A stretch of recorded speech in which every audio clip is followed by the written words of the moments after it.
staying positive these days has been quite a challenge.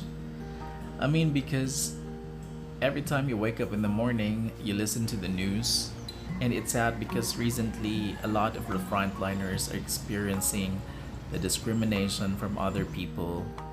So much so that, even if they are fighting the battles in the hospital, when they go back home, somehow they are associated with the stigma that because they are exposed to these COVID 19 patients, then they might bring the infection to the community where they go home to. Also, on the other hand, there are also news about families who's experiencing pain twice because in the midst of the crisis, they lost their homes because of a fire that happened. And so you could just imagine how difficult it is for them to be wondering where they would find themselves now that they don't have a house to go home to.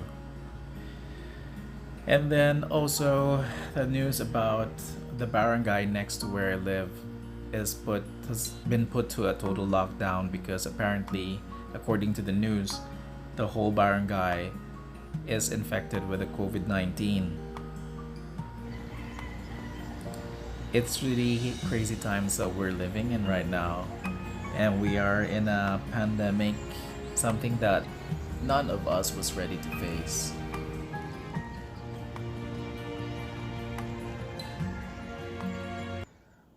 One good thing that this pandemic probably did for us is that we are given the time to actually focus now on bringing back and building up again our faith. In times when we are put in a situation and circumstance where we feel so helpless, and there is no parent, there is no friend, there is no sibling or anyone, any loved one that could actually rescue us from a situation, and even ourselves is no longer as self-sufficient as we thought we are. We are put in a situation where there is no other way but to look up and look to God for answers. And so I think this is times like this, when you couldn't really be very mobile, you couldn't get out of your homes because of a government mandate, that we are forced somehow to stay at home and just really, just really develop that intimacy. And I know that a lot of us also have several questions in our mind that's going on as to why, Lord, why is this happening in my lifetime? So it's really a tough question, and most of the times we couldn't find the answers quite quickly for that kind of question. But anyway, so the good thing about churches too these days is they've also redefined the way they preach. And if this did not happen, then they would probably not look into doing some online preaching. So that is why these days, when on a Sunday, while on quarantine, you would notice that there are a lot of your friends that are forwarding links of a sermon from this church and a sermon from that church. So there is really a lot of options now, and you may not only listen to one sermon, but you can listen to 2 sermons or 3 sermons in a day. So it's wonderful because one time I was listening to the sermon that was delivered by our pastor in Cebu City Alliance Church, and he brought up the passage in 1 Kings chapter 17, which to me was a very good passage that kind of relates very well to the situation that we are in right now. Because even during that time, the whole place where Elijah was, which was also governed by King Ahab at that time, was in famine. So that 1 Kings chapter 17 actually started with Elijah giving out the prophecy that there is going to be famine and drought in the land, which actually took place. And then Elijah was told by God to actually go to Kerith Ravine, so he could be fed by ravens. The ravens can bring him bread and meat during the day and in the night as well. And he could also get his fill from the brook. He could drink there when he is thirsty. But then the brook went dry because again there was drought and there was famine in the land. So after that, he received an instruction from God saying that you go to this place, you will meet a widow, and the widow will supply you with food. And so he did, and when he found the widow, he asked for food, and the widow said, "As surely as the Lord lives, I only have like a jug of olive oil and I think a certain amount of flour that he could use to make bread and feed herself and also her son." And then at that point, actually, she was like thinking, and then after which we are gonna die. But Elijah said, definitely you're not gonna die. The Lord is going to make that jug of oil and a jar of flour that you have last until this drought and this famine is over. So that was a very good passage because it's kind of reflective of our current situation. So I'm going to just like bring down the things that and the points that and quite quickly also, because I don't want this particular video to actually last too long. But very quickly, the points that I was able to get there is that God's people are not exempted when there are crises that happens in the land, because that even in fact included and impacted also Elijah. But the good news about that is God did not leave him by himself to fend for himself and survive alone, but he was provided for. Second point is, when in crisis, follow God's direction. And that being said is because God can use the time to actually talk to you. And in terms of like, Lord, how am I going to survive in this situation? God can give you directions. So how do we get directions from God? First is you can look into God's word to get direction. In Psalms chapter 37 verse 23, he said, "The steps of a man are established by the Lord when he delights in his way." And also in Psalms chapter 119 verse 105, it says, thy word is a lamp unto my feet and a light unto my path.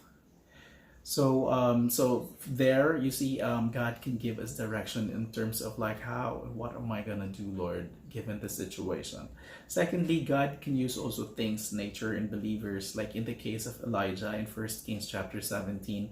God used a raven to feed him with bread and meat, and he also used a widow to actually supply him, give him shelter, and also supply him with food so that they could last the whole time, or the whole period that they're in famine or in crisis. And also thirdly, God can also speak through the government. And in Romans chapter 13, 1 to 2, it says, "Obey the government, for God is the one who has put it there. There is no government anywhere that God has not placed in power. So those who refuse to obey the law of the land are refusing to obey God, and punishment will follow."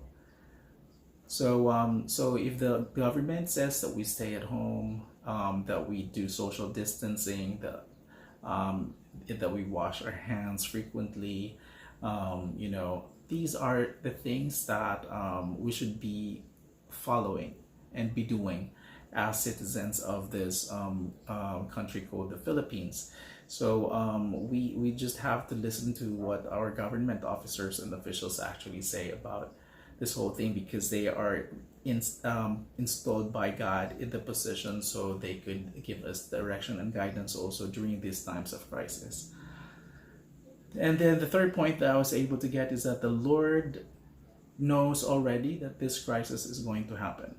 So he is not surprised that this is going to happen, pretty much because we have not been paying too close attention to what the Lord is saying. And we have not established that very intimate relationship with God, such that, we would know the things of God's mind. Then that's why we are receiving these news and by surprise. But then God knows about that, so that should give us some sort of like comfort that the Lord has already foreseen these things, and if we just know, if we just trust in Him, then He can take us through this. And then last point is we gotta trust God's provision. So the land, so you see, trust God's provision because He knows your situation. So we can be experiencing, I mean, the land and the country can be experiencing the famine and all these, this COVID-19 scare, but God is going to protect us. And you will, if you just develop the dependency on Him, then at the end of all this, you would remember how He has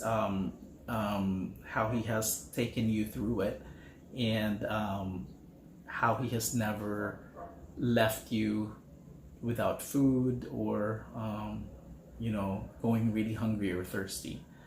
So this is already the situation. There is no escaping, kind of, because everybody in every parts of this world is going through the same thing. Even if you fly and go to another country, then you will be experiencing the same thing, because the whole pandemic is widespread. So I suppose we should all be able to take it as it is, embrace the inconvenient crisis. If this is something that is out of our control, what is in our control is our reaction. So take this time to see opportunities in this situation. This will give you some more time to spend with your family. Make use of the time to develop a new hobby, or use the time to plan out your life. Take advantage of technology, reconnect with friends who we haven't been connected with for a long time. There's a lot of creative ways that could while your time away, while you are also in this quarantine period. So hopefully this is all going to be over, and that we will get past this. Stay safe, everyone, and